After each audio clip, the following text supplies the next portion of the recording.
নমস্কার বন্ধু, কেমন আছো সবাই?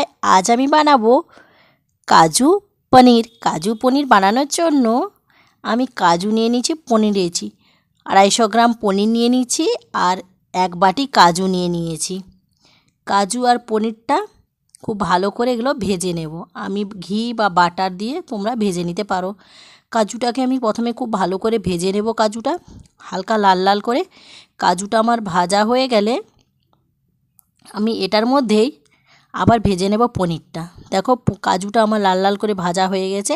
এরপরে আমি কাজুটা তুলে নেব, আর এই তাওয়াতেই আমি আরও ভেজে নেব পনিরগুলো খুব ভালো করে লাল লাল করে হালকা ভেজে নেব।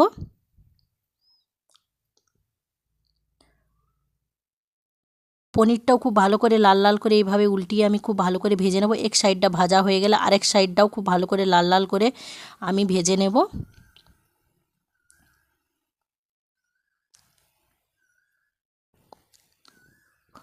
পনিরও আমার খুব ভালো করে ভাজা হয়ে এসছে। এরপরে আমি পনিরটাও একটা প্লেটের মধ্যে পনিরগুলোও বার করে নেব। পনিরগুলো বার করে নেওয়ার পরে আমি গ্যাসে বসিয়ে দেব কড়ার মধ্যে দিয়ে দিয়েছি তেল। তেলটা হালকা গরম হয়ে গেলে আমি দিয়ে দেব বড় বড় করে কেটে পেঁয়াজ দিয়ে দেব। পেঁয়াজটা খুব ভালো করে আমি ভেজে নেব লাল লাল করে। পেঁয়াজটা আমার ভাজা হয়ে গেলে এইভাবে খুব ভালো করে লাল লাল করে ভেজে নেব পেঁয়াজটা। পেঁয়াজ আমার ভাজা হয়ে এসছে। এরপরে আমি পেঁয়াজের মধ্যে দিয়ে দেব 2 ইঞ্চির মতন আদা দিয়ে দেব, 5 থেকে 6 থেকে 7টা রসুন কুচি দিয়ে দেব, আর কাজু দিয়ে দেব অল্প। দিয়ে খুব ভালো করে এগুলোকেও খুব সুন্দরভাবে আমি ভেজে নেব। ভাজা আমার হয়ে এসছে। ভাজা আমার হয়ে গেলে এগুলোকে আমি একটা প্লেটের মধ্যে এগুলোকেও তুলে নেব। প্লেটের মধ্যে তুলে নেব এগুলোকে। এরপরে আমি নিয়ে নেব টমেটোগুলো খুব ভালো করে আমি ছোট ছোট করে কেটে নিয়েছি। টমেটো নিয়ে নেব, আর পেঁয়াজ আদা রসুন যে ভেজে রেখেছিলাম সেগুলো নিয়ে নেব। নিয়ে আমি এটার পেস্ট বানিয়ে নেব।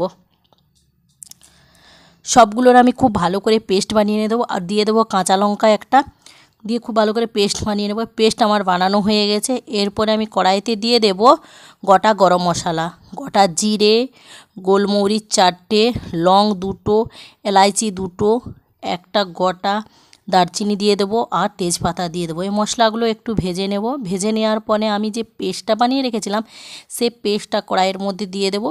কড়াইয়ের মধ্যে দেওয়ার পরে আমি খুব ভালো করে এগুলো খুব নাড়াচাড়া করে নেব। স্বাদ মতন অল্প নুন দিয়ে দেব।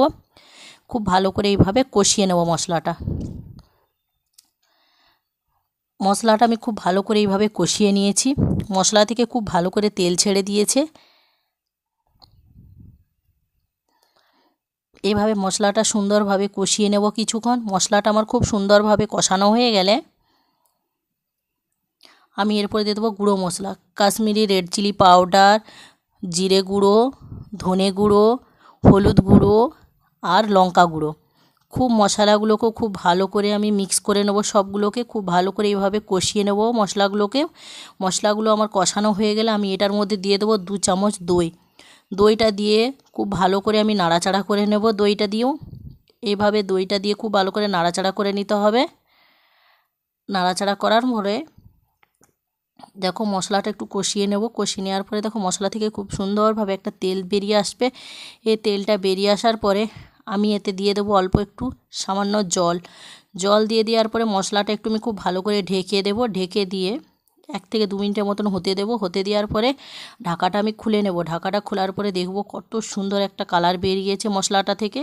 মশলা থেকে কালার বেরিয়েছে। এরপরে আমি দিয়ে দেবো যে ভেজে রেখেছিলাম কাজুগুলো, সে কাজুগুলো দিয়ে দেবো। কাজুগুলো দিয়ে খুব ভালো করে আরেকবার কষিয়ে নেব। কষানোর পরে আমি দিয়ে দেব জল দিয়ে খুব ভালো করে নাড়াচাড়া করব। নাড়াচাড়া করার পরে একটু ঢাকা দিয়ে দেবো। ঢাকা দিয়ে আমি একটু ফুটিয়ে নেব মশলাটা আমার ফুটে গেছে। এরপরে আমি এটার মধ্যে দিয়ে দেবো কসুরি মেথি, গরম মশলা, আর ধনা পাতা। এরপরে খুব ভালো করে নাড়াচাড়া করব। নাড়াচাড়া করার পরে আমি যে ভেজে রাখা পনিরগুলো রেখেছিলাম সেই পনিরগুলো দিয়ে দেবো। পনিরগুলো দিয়ে দেওয়ার পরে খুব ভালো করে আমি আরেকবার নাড়াচাড়া করে নেব। নাড়াচাড়া করার পরে আমি একটু খুব ভালো করে এগুলো ফুটতে দেব। একটু ফুটতে দেওয়ার পরে আমি এটা একটু ঢাকা দিয়ে দেবো, অল্প ঢাকা দিয়ে 1 মিনিটের মতন একটু ফুটতে দেবো। ফুটে গেছে, পনিরটা আমার রেডি খাওয়ার জন্য।